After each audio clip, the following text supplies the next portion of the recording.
Salut tout le monde, c'est Toby. Donc aujourd'hui j'avais envie de tester un nouveau truc. Être ici tranquillement, mais debout. Voilà, donc dites-moi en commentaire si vous aimez, si vous aimez pas, si vous préférez que je sois assis, etc. Chose promise, chose du jour, je vous avais dit que j'allais vous faire une vidéo rétrospective sur mon dernier téléphone que je viens d'acheter, qui est le Honor 10. Ça fait maintenant 3 mois que je l'ai, 3 mois que je l'utilise, 3 mois que c'est mon téléphone principal en fait. Et je vais vous dire tout ce que j'en pense, s'il est bien, s'il est pas bien, etc. Là où il est bien, là où il est pas bien, là où il est, où ça pourrait être mieux, etc. etc. C'est parti. Petit rappel sur le Honor 10. Le Honor 10 c'est le flagship d'Honor sorti en mai 2018 et il possède la fameuse puce Kirin 970 qui est la même puce que l'on peut retrouver dans le P20 et le P20 Pro. Donc c'est une puce qui a la particularité en fait d'avoir deux parties bien distinctes. C'est-à-dire que une partie de la puce est consacrée juste au téléphone, votre utilisation, ce que vous faites d'habitude, blablabla. Et en fait tout ce qui est intelligence artificielle, il y a une partie de la puce qui est dédiée qu'à ça. Donc ça sépare bien les tâches et ça permet justement que le téléphone soit optimisé pour des tâches bien précises et puisse aller le plus vite que possible pour les tâches bien précises. Mais on en discute tout à l'heure. Sinon d'un point de vue écran, c'est un écran LCD, c'est pas de la molette. Bon, au prix du téléphone, je rappelle quand même qu'il est à 350 €. Voilà, on va pas cracher sur du LCD à la place de la molette. Et derrière ça, donc vous pouvez l'avoir soit en 128 Go, soit en 64 Go, c'est au choix. Deux puces à l'intérieur et puis voilà.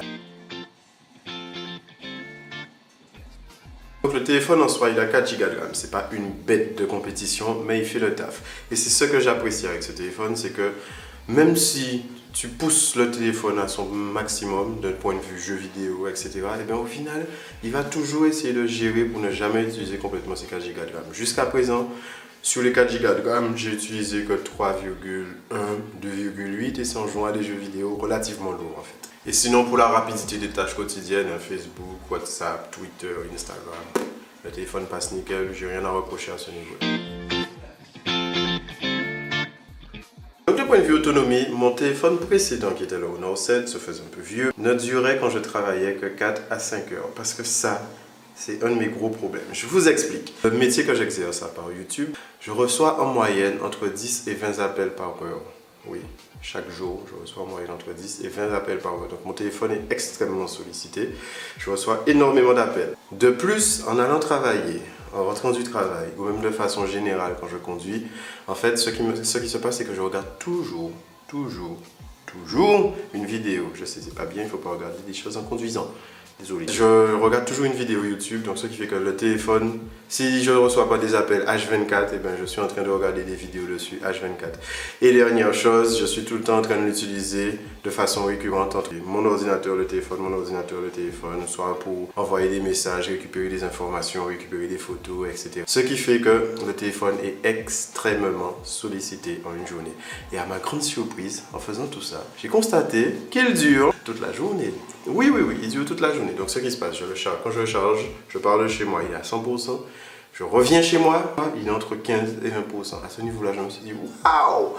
Mon ancien téléphone, à titre d'exemple, faisait de chez moi jusqu'à midi. Il fallait que je le recharge après. Après, il fallait que je le recharge, que je lui redonne un boost. Donc voilà. Pour les joueurs, vous n'avez pas à vous inquiéter, le téléphone fait le taf. Il y a une récente mise à jour qui s'appelle la mise à jour GPU Turbo qui en fait permettait d'augmenter les performances de la puce tout en réduisant la chaleur de la puce. Je ne sais pas si vous voyez l'idée. Donc le téléphone va plus vite et chauffe moins dans vos mains. Donc quand vous êtes en train de jouer à vos jeux vidéo, déjà la batterie dure plus longtemps parce que vu qu'il chauffe moins vite, la batterie dure plus longtemps. Et derrière ça, eh ben, vous avez un jeu de meilleure qualité, donc le jeu est plus beau et consomme moins. Il n'y a pas à se casser la tête. D'un point de vue ergonomie, par contre, il y a un petit truc qui m'énerve sur ce téléphone, je vais être franc là-dessus, c'est la rotation de l'écran. Donc je m'explique, quand tu mets la rotation de l'écran en automatique, le téléphone, il ne sait jamais comment il doit mettre l'écran. Tu peux être comme ça avec le téléphone, et puis tu bouges un petit peu, l'écran se penche. Ah bon, il s'est déverrouillé, hein, reconnaissance faciale. Donc voilà, tu es comme ça avec le téléphone, tu le penches un petit peu, et puis c'est fini. Le téléphone, et ben voilà, il penche l'écran, et il le penche parfois dans la mauvaise direction. Donc ce qui fait que justement, tu te retrouves avec, bon, la reconnaissance faciale marche très bien, hein, vous avez pu le voir, hein, c'était même pas volontaire, voilà. Le truc c'est que, je ne sais pas si c'est le gyroscope à l'intérieur qui ne fonctionne pas bien, mais je me retrouvais en fait tout le temps à devoir rééquilibrer le téléphone, le repencher, le ci, le ça. Et parfois, ça ne ressentait même pas que j'avais penché le téléphone. Donc, je suis comme ça, mais la vidéo est dans l'autre sens. Tranquille. Sinon, hormis ça, la surcouche Android qu'il y a dessus s'appelle EMUI. Et c'est une surcouche qui est très inspirée, mais largement inspirée d'Apple. Mais bon, contrairement à iOS, en fait, c'est dans la forme, ça ressemble beaucoup à iOS, mais une fois que tu rentres dans les menus, les menus sont bien compliqués comme dans un Android. Donc voilà, il y a tous les gadgets et même les gadgets en plus du téléphone d'ailleurs.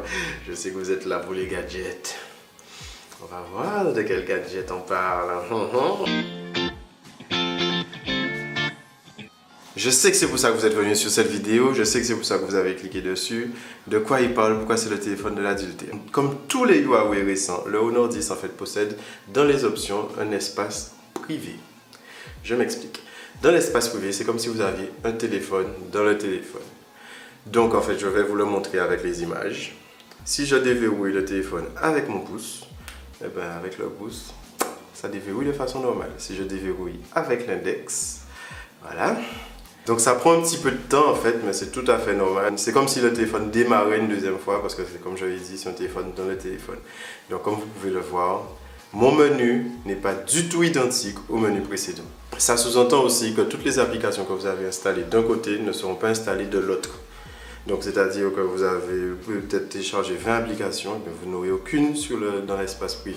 Donc vous pouvez dupliquer vos applications. Je vois les plus coquins venir, oui, avoir 2 WhatsApp, ce qui sous-entend qu'avoir un WhatsApp qui fonctionne avec une puce, un WhatsApp qui fonctionne avec une autre puce, et tchoup et puis vous pouvez tromper votre femme, et puis patati et patata. Oui, je comprends tout à fait votre idée, et non, ce n'est pas ce que je vous engage à faire. Par contre, d'un point de vue professionnel, ça peut être génial. C'est-à-dire que si c'est votre téléphone de fonction, et bien vous avez votre partie professionnelle de base, et dès que vous voulez parler de choses plus personnelles avec des personnes plus personnelles, on va dire, et bien vous pouvez passer sur l'espace privé et ça passe tranquille.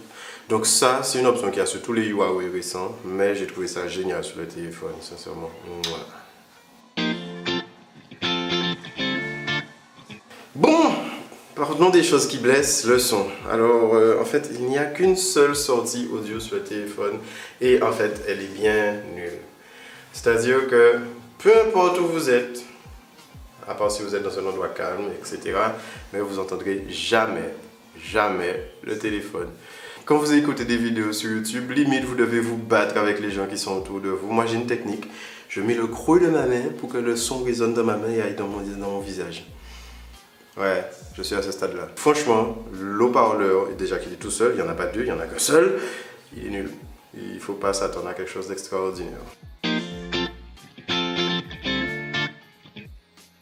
L'appareil photo, donc cette partie-là, avant de commencer, donc moi j'ai mes préférences en photo, tout le monde n'a pas les mêmes préférences en photo, qu'on se le dise. Donc je m'explique, je vais vous montrer des photos en exemple, hein, des photos prises avec mon Canon 7D qui est en train de filmer, hein, un peu de publicité pour mon Canon 7D Mark II, et juste à côté les mêmes photos prises avec le téléphone. Donc l'idée est la suivante, vous verrez que le téléphone prendra toujours des photos plus contrastées que le Canon. En fait, l'intelligence artificielle dont je parlais en début de vidéo fait toujours en sorte d'améliorer au maximum la qualité des images. Donc elle va reconnaître de la nourriture, elle va reconnaître un paysage, elle va reconnaître un portrait. D'ailleurs, quand ça passe en mode portrait, ça met un petit flou autour du visage.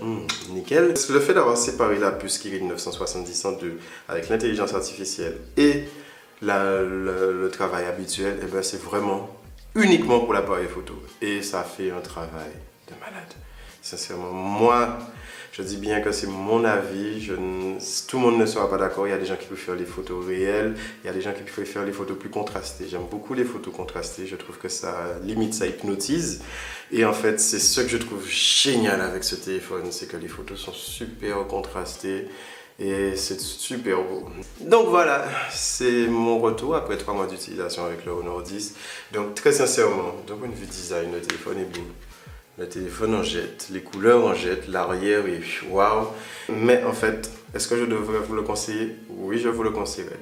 Vous avez un téléphone à 350 € qui fait reconnaissance faciale, ça vient de fonctionner, qui fait des photos de malade, les photos sont super belles, et qui justement, il est fin, il est beau. Quand les gens le verront dans votre main, moi ça m'arrive tous les jours, oh, tu as un iPhone 10? Oh là là, mais il est trop beau, oh là là, non! Donc le téléphone en soi, il a une belle couleur. C'est un Android avec des petites options en plus. Hein? Hashtag espace privé, hashtag adultère. C'est un téléphone, franchement, pour 350 €, il donne beaucoup de choses, mais vraiment beaucoup de choses. Et si je le recommande, oui, si vous devez l'acheter, je mets le lien dans la description. Si vous avez des retours à me faire, si vous avez un Honor 10 ou si vous avez un Honor 9, etc., dites-moi ce que vous pensez de la marque Honor en description. Et puis moi, ben, je me casse, négro. Ah, tu comptais partir comme ça, mec? Attends un instant. Tu t'abonnes, tu likes, tu partages et tu regardes les autres vidéos. Kaboom!